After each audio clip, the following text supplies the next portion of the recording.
sạch ấy nắng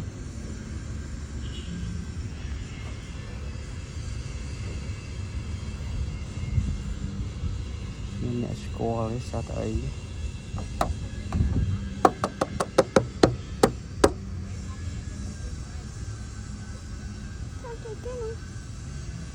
sao cái nữa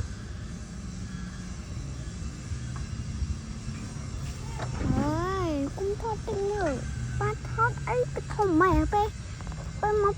mơ bị kéo tôi như con ăn ối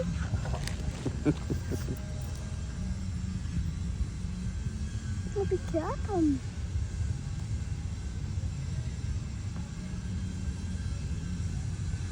hai small lại anh này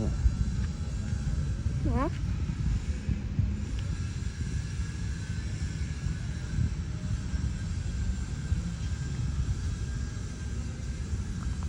ba chút thoát á thầy lắm từ lâu đâu